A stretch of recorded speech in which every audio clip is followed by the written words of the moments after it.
Welcome everybody, this is Tim Watrous, President of Digital Advisors. And this is Kevin Gordon, President of Capital Advisors Group. We'd like to welcome you to our K-12 Politics and Tech video series. Our objective is to give you the absolute latest of what's going on in Sacramento that affects public school districts, obviously, and as well as all the technology stuff that's going on that's so vital to delivering for kids these days. And remember, if you find these videos useful, please take a moment to subscribe to the channel and share out over social media. You're our marketing team. We appreciate your support, and let's go ahead and get started. Welcome everybody. Tim Watrous, President of Digital Advisors, back with another episode of K-12 Politics and Tech. As always, co-host of the show, Kevin Gordon, President of Capital Advisors, is here. Kevin, glad to see you today. Yeah, Happy New Year. It's good to be back. Yeah, so after a long break, there's of course a lot of news, and we're glad to be here in 2022. But I wanted to actually just get a show together for you guys as you come back to school. If you're not already back, there's a lot going on. And we were talking a lot about DC before we left, Kevin, and some of the implications for education there. Hasn't been a ton of movement. Can you just give us the latest of what's going on in DC and how that might impact schools? Yeah. So of course the Build Back Better plan, has hit the skids, and who knows what's going on with regard to negotiations on that, but it's definitely taken a back seat to, obviously a big focus on the anniversary of the January 6th, which is dominating headlines. But with regard to budget, it's kind of interesting because both Governor Weiss and I were suspecting that the two sides, Democrats and Republicans, were simply not going to be able to get to an agreement on the budget issues. These are appropriation issues. And then we would end up with what's called continuing resolutions, which essentially gives us prior year funding levels, meaning that it jeopardizes proposals the president had in our area for education for both Title I and also for special ed. Well, what's interesting is that the Republicans have reached out to Democrats to say maybe we can have a deal on budget and appropriations, because they're real interested in seeing that if there's additional investment on the defense side, they would be willing to put an equal number of dollars on the discretionary side if they can get Democrats to go there. Now, there's a lot of progressive Democrats who are not interested in big increases on the defense side. They want to see a lot of increased domestic spending, but they're really not down for that deal. But leaders are talking, and we saw just as recently as yesterday some reports that the two sides are having productive conversations. And the reason why that's important is because if we actually have a chance to get on the path to the full funding on the special ed issue or the tripling of Title I, those are both ongoing pots of money that have profound effects on local school district budgets. So we're all for it. We're hoping that they're headed in that direction, and we'll definitely keep you posted. Thanks, Kevin. And yeah, I guess a lot of surveys from parents, one of the good things about post-pandemic, a lot of people are tuned into education and how important it is in our society. And voters, education is one of those big topics now that can swing votes in one direction or another. So glad that that's happening and hope to see those increases as you mentioned. And since we're on DC, Kevin, I just wanted to mention that Rosen Worcel was, officially confirmed by the Senate as the FCC chair. She'd been acting for a while. Now she's officially there. She actually nominated a new board. So there's a new USAC board. They oversee all of E-rate. And speaking of E-rate, there's an E-rate filing window. It's very important for you to know that opens in mid-January here, and it's going to close late March. That means you have an opportunity to get an E-rate application in where they're going to help you cover your infrastructure on site, internet at your school sites, and phone and voice systems, believe it or not, as we still have phone systems at the school districts. But this is really important because the FCC and E-rate will cover a good portion of the cost of some of your internet infrastructure that you need to run Wi-Fi and your internet at your sites. So you have until February 22nd to get a bid out. You have 30 days to get that back. And then March 22nd is the deadline where you need to get that submitted to the FCC. About 6 weeks to go to get that ready. But if your team isn't on it, please take advantage of this. This doesn't come around all the time, and it is a significant amount of dollars sitting there for you. But with that in mind, Kevin, we'll move from federal out to some topics that are really kind of burning today, federally and in the state of California. And that is that districts are being forced remote because of Omicron, because of a new spike after the holidays. We're seeing districts having to go remote, and we're back to this remote learning thing. The governor had committed to keeping kids in school, but it looks like that's at jeopardy. So just kind of give us your feedback here, how you see this impacting schools and some of the big things that you see on this topic. Yeah, and to the governor's credit, he tried to get ahead of this actually as we were, in the middle of the holidays, by getting statewide groups in the education community all on board the idea that there's going to be a major emphasis, a major effort to not close schools down and keep them open for in-person instruction, and then followed by his effort to try to get test kits out to schools all across the state. He promised 6 million of these kits that would go out. The problem is the magnitude of the spread of the virus as it impacts not just students, but really the staff. We've got some very severe staffing shortages going on, as everybody in our audience is painfully aware of. But the combination of them slipping up on getting these tests distributed. So the combination of the students being affected, the staffing shortage, the availability of the tests is really complicating things. And I think we're going to see a number of districts. You were mentioning to me before we went on the air here that we know of some districts in Northern California that have actually said they are actually going to go virtual. Now, the law does permit it, but you got to follow these very detailed requirements of independent study, and it's not easy to do, particularly as we get going into a new semester. We don't have that grace period we had at the beginning of the year, which was 30 days to get the agreements in place with parents. You got much tighter timelines. We're hoping that the legislature and the governor may look to some kind of loosening of the rules, at least on an urgency basis, if in fact this starts to become more magnified in terms of what the emergency is. But we have yet to see. The governor, when he comes out with his budget, which we'll talk about in a second, could have announcements regarding this, but it's yet to be seen. In the meantime, there are ways to do virtual learning. They are very restricted. And we're hoping for a little bit of relief on that. Well, thanks, Kevin. Yeah, we'll definitely keep folks posted on that if there's any changes. And actually, there is a proposed change right now, speaking of, because enrollment has been such an issue, and it's a looming issue for folks. We talked about it on the show a number of times.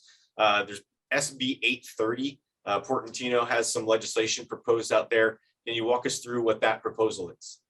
Yeah, so Senator Portantino has this bill, SB 830, that he introduced last week as the legislature just came back for the start of the second year of a 2-year legislative session. So they'll have till the 31st of January to introduce any new bills. He got started early with this bill that does speak to a very definite interest by the education community, many in the education community, which is to try to address the nonsensical ADA funding model that we have in California. We know we don't save any money if a kid doesn't show up for a day, a week, or even a month, but we have this structure. Now, the major issue that has to get addressed is how do you ensure that we're paying attention to kids, an emphasis on kids attending school, and we don't forget the importance of addressing truancy and ensuring that, again, we are addressing chronic truancy and we don't have kids out of school. There are ways to do that. Portantino does it in his bill. Now, his bill is not a true shift from ADA over to enrollment, because it actually has us calculating ADA. Then you calculate what you would have gotten if it was pure enrollment, and you actually get the difference. You have to apply for it as if it's a grant. And then half of that additional money that you would get, it's expected to be a $3 billion statewide cost. Half of that money is locked up to be used exclusively for addressing truancy and attendance issues. The problem is that it makes you address it in perpetuity, whether you've got problems in that area or not, and it's half the money.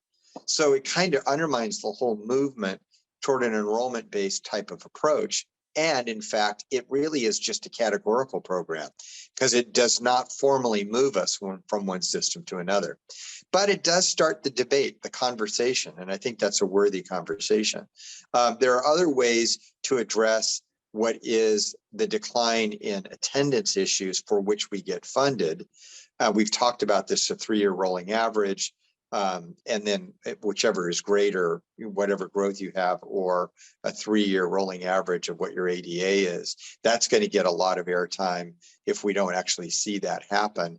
And there's other ways to try to mitigate some of the attendance issues that are being under discussion right now. So yeah, he gets out there in front on an issue, I think that's going to prompt a lot of conversation. It's going to be really interesting. I, for one, is one of those people that really likes the idea of enrollment-based funding. So we'll see where this ends up. All right. Well, yeah, it sounds like at least an interesting solution to a very complicated challenge that we've been looking at for a while. So glad to see there's something that's being proposed. And like Kevin mentioned, we'll be keeping you up to date on this as any news breaks on this story. A couple of other things, Kevin, this is a big one. I know you've kind of alluded to this before, but the state budget looks pretty good. The announcement's going to come out Monday. Tell us if anything, just any news that you see coming for this Right. as this news drops on Monday. Yeah, we can kind of give you a prognosis of what we're expecting. So, I mean, the governor has sort of tipped his hand, both in interviews that he did to promote the book that he had that came out that underscored the issue of reading and dyslexia. He was on a book tour and he talked about the fact that he's going to have some things in the budget that focus on that. That, believe me, that's small compared to the rest of what will be a gigantic budget augmentation for schools. We know that he has at least about $20 billion of money that he's going to be able to make proposals about. Roughly half of that would be one time, half is ongoing. You can expect by his behavior in prior budgets that he is going to have a lot of programmatic or expectations for dollars that he puts out there, sort of a return to kind of a categorical type of behavior that we hadn't seen under Jerry Brown, but we've definitely seen under this administration. So money that comes out is tied to something, not necessarily flexible money that districts desperately need to try to bring solvency and stability to their baseline budgets. So there's going to be a lot of conversation about it. It is possible because there's certainly enough money for the governor to do both, which is a meaningful, bootstrapping of base funding for school district, in addition to doing some new things that he might want to do. But the other is to look at the initiatives that he did last year, and he did a couple of them that were multi-year initiatives in terms of phase in. Look at the potential that the governor comes out with a budget that actually accelerates the phase in or implementation of those ideas. One being the TK program, adding an entire new grade to what we do in public schools in this state. That was going to be done over a 4-year period when the legislature got done with its budget. I think the governor could try to accelerate that significantly, as well as the extended learning opportunity grant program. That started as a $1.75 billion appropriation to ramp up to $5 billion over time. I would not be surprised, because he's got the money to do it, if you see a major acceleration of that proposal. So it'll be really interesting. It is going to be no doubt a banner year budget for schools.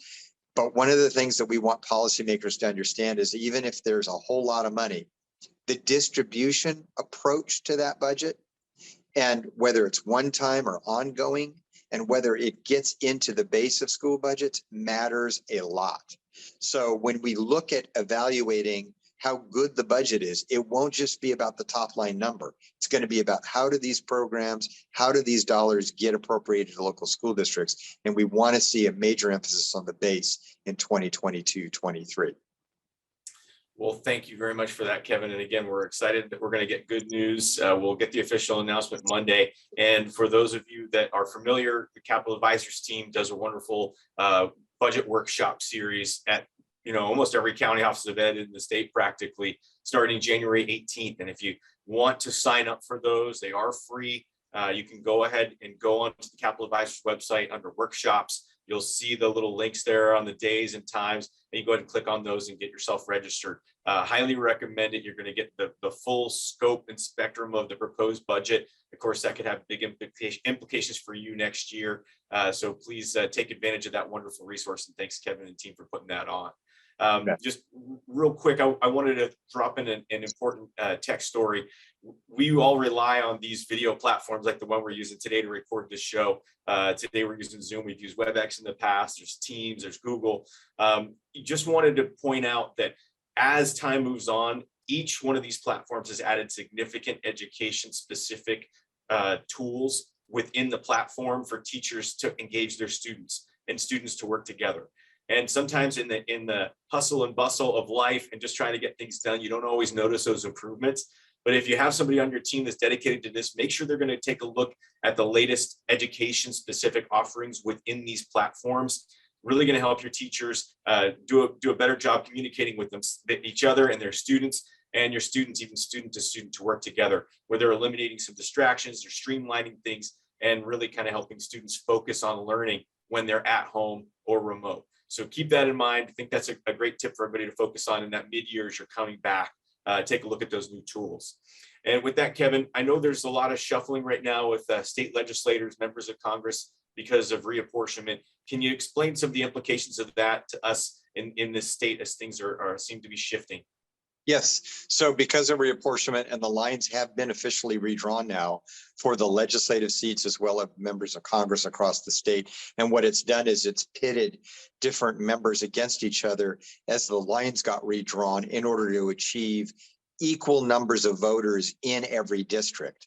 So because there were disparities of the growth over the last 10 years, they had to redraw those lines to make sure that every district was equal in population. And now it pits lawmakers against each other if they want to stay in office. So, and a lot of intra-party battles.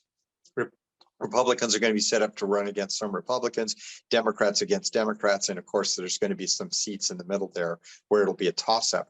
But in two really important races, we are going to have real implications for education policy in the state, because both the chair of the Senate Education Committee, Connie Leyva, and the chair of the Assembly Education Committee, Patrick O'Donnell, have both decided not to try to duke it out with whoever their neighbor is in their respective districts. And they're actually not going to run for re-election in 2022. And it's just shocking to me because, the politics I've always known is that people will scrap it out no matter what to retain those seats in office. And both of these leaders have decided, it's not going to kind of be worth these battles. They've kind of looked at what their objectives have been politically and otherwise from a policy standpoint and said they think they're done with these particular seats. So I think both of them have huge political futures if they wanted to in other offices. I don't know that they will be doing that, but they're just incredible assets to the education community. It's really a bummer that once they get up to this level of competence on education policy issues that we end up losing them, because you have 120 members of the legislature, and we probably only have about a dozen that really know education policy really well. And to lose two of the top leaders to what's going on with regard to reapportionment is really unfortunate. But it is something that we'll have to grapple with, and we'll have to be on top of conversations with the speaker and the pro tem about who we would recommend to replace those chairs after 2022. So that'll be an interesting conversation. And we're definitely going to be working with these two lawmakers for the rest of this year on some really important issues that we're going to have to get done. Well, thanks for clearing that up, Kevin. Yeah, it is sad to see them, I guess, exit when, like you said, they've been so seasoned now with education and so supportive of education in the past. So thanks for filling us in. And I guess with that, I want to thank everybody for watching the show. Welcome back to 2022. Hopefully, we're going to have a much smoother year than 2021. Although we're starting out with a little bit of a spike here. Hopefully, things will level out for you. And we want to say we feel for all of our education leader friends that are doing this great work in school districts every day and navigating these twists and turns. Happy to do this show for you. If you find it useful, please go ahead and shout it out in social media. It'll help us. And we really appreciate you taking the time to watch the show today. So Kevin, thanks for being here. Any final remarks before we go? No, really appreciate being with you again for another, what will be a good year, I'm sure. Absolutely. Thanks, everybody. Take care, and we'll be talking to you soon. So thanks again for joining us for another week of this broadcast. And I just want to take a moment to remind you, if you haven't already, please subscribe to our channel and share this out over social media. Again, you're our marketing team. I'll also finish by saying, if you have some questions, please send them our way. We'd be happy to address them on a future broadcast. So with that, thanks everybody, and we'll talk soon.